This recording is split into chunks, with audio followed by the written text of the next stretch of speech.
20 June 2025 তারিখে অনুষ্ঠিত ভূমি সংস্কার বোর্ডের গাড়ি চালক পদের নিয়োগ পরীক্ষার প্রশ্নের সমাধান। সময় 1 ঘন্টা। পূর্ণ নম্বর 40। প্রশ্নের ধরন লিখিত পরীক্ষা। প্রশ্নটি এক নজরে দেখে নিতে পারেন।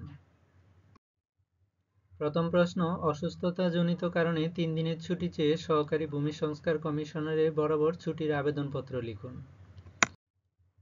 আবেদনপত্র 2 নিয়মে লেখা যায়, পুরাতন নিয়মে লেখা অথবা নতুন নিয়মে। যে কোনো এক নিয়মে লিখলেই হবে। আমি এখানে নতুন নিয়ম অনুসরণ করেছি। প্রথমে তারিখ লিখব, তারপর বরাবর সহকারী ভূমি সংস্কার কমিশনার, ভূমি সংস্কার বোর্ড, ঢাকা।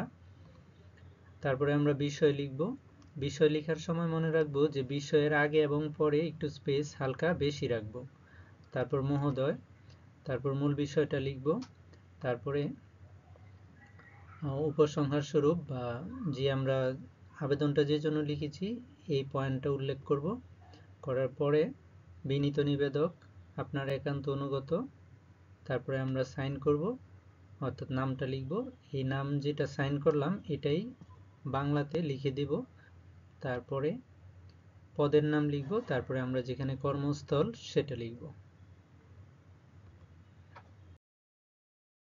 আপনারা যারা ড্রাইভার পদে লিখিত পরীক্ষার প্রস্তুতির সহায়ক বই নিতে চাচ্ছেন, অথবা আমরা প্রতি সপ্তাহে মডেল টেস্ট পরীক্ষার আয়োজন করি, এখানে যদি পরীক্ষা দিয়ে প্রস্তুতি যাচাই করে নিতে চান তাহলে কোর্সে ভর্তি হতে পারেন। ভর্তি হওয়ার জন্য হোয়াটসঅ্যাপ নাম্বারে যোগাযোগ করতে পারেন। হোয়াটসঅ্যাপ নাম্বার হচ্ছে 01624645085। 2 নং প্রশ্ন, সড়ক দুর্ঘটনা সম্পর্কে 5টি বাক্য লিখুন।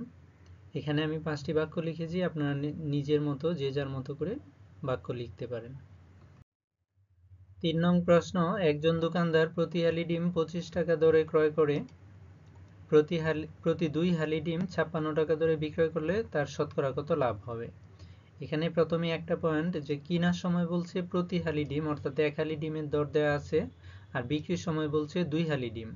তো এই জন্য আপনারা হয় 2 হালি হিসাব করে একসাথে নিয়ে, অথবা ওই যে 2 হালি আছে এটাকে 1 হালির হিসাব করে নিয়ে যে কোনো এক নিয়মে অঙ্ক করলেই হবে।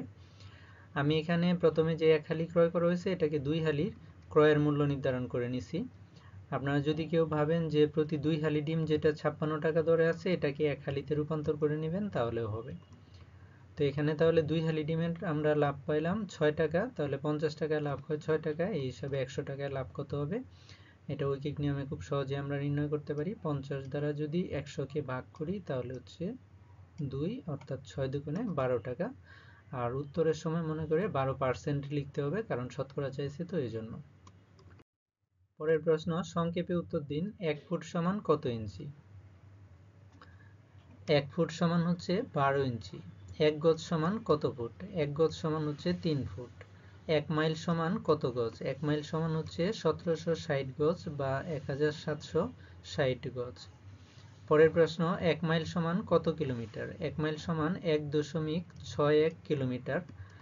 মূলত 1 মাইল সমান হচ্ছে 1.60934 কিলোমিটার। এটাকে সংক্ষেপে আমরা 1.61 কিলোমিটার এভাবেই উত্তর দিয়ে থাকি।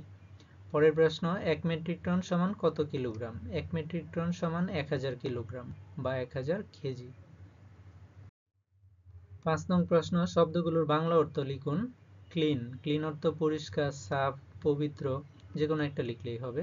ওয়াশ অর্থ হচ্ছে ধোয়া বা ধৌতকরণ। অয়েল অর্থ হচ্ছে তেল বা তৈল।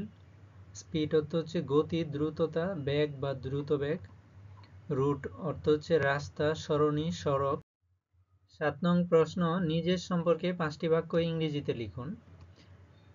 এই উত্তরগুলো আমরা এক একটা জায়গায় এক একভাবে পাই, তবে একটা পয়েন্ট আমাদেরকে মনে রাখতে হবে যে নিজের সম্পর্কে বলার মধ্য থেকেও এখানে আমার যেই পদের জন্য আমি লিখতেছি বা চাকরির পরীক্ষা দিচ্ছি অথবা ভাইভা বোর্ডে বলতেছি, তখন ওই সংশ্লিষ্ট পদের দক্ষতা বা কোনো কিছু জানা থাকলে এই বিষয়টা আমি অবশ্যই উল্লেখ করব। যেমন অনেকে আছে নাম দিলেন, ঠিকানা দিলেন, বাবার নাম দিলেন, তারপরে শিক্ষাগত যোগ্যতা দিলেন, এগুলো ঠিক আছে। তারপরে উল্লেখ করেন কি যে আমার পছন্দ কি, আমি কি খাইতে পছন্দ করি, ঘুমাইতে পছন্দ করি, না কি করি, আমি অবসর সময়ে কি করি, এগুলো বলেন। তো এগুলো না বলে এর চেয়ে ভালো হচ্ছে, যেমন আমি এখানে ড্রাইভিং পদের পরীক্ষার ক্ষেত্রে বলতেছি, তাহলে আমি বলবো যে I am skilled in driving আমি ড্রাইভার পদে দক্ষভাবে গাড়ি চালাতে পারি। অথবা এই সম্পর্কে যে কোনো 2-4টা বাক্য, যেমন আরও একটা বাক্য আমি লিখলাম, I am preparing for a government job as a driver. একজন গাড়ি চালক হিসেবে সরকারি একটা চাকরির জন্য আমি প্রস্তুতি নিচ্ছি, এটা বললাম। এরকমভাবে কিছু লিখব যেটা পদ সংশ্লিষ্ট। পরের প্রশ্ন, গাড়ি স্টার্ট দেওয়ার আগে কি কি বিষয়ে পরীক্ষা করা উচিত? গাড়ি স্টার্ট দেওয়ার আগে যে বিষয়গুলো পরীক্ষা করা উচিত তা হচ্ছে সর্বপ্রথম ক্লাস্টার মিটার বা ডিসপ্লেতে কোনো ওয়ার্নিং সাইন আছে কিনা এটা দেখা, গাড়িতে পর্যাপ্ত পরিমাণে ফুয়েল আছে কিনা এটা দেখা, ইঞ্জিন হুডটি খুলে সবকিছুর উপর এক নজর দিয়ে দেখে নেওয়া যে সব ঠিক আছে কিনা, ফিউজ বক্স খুলে সবগুলো ফিউজ ভালোভাবে লাগানো আছে কিনা তা পরীক্ষা করা।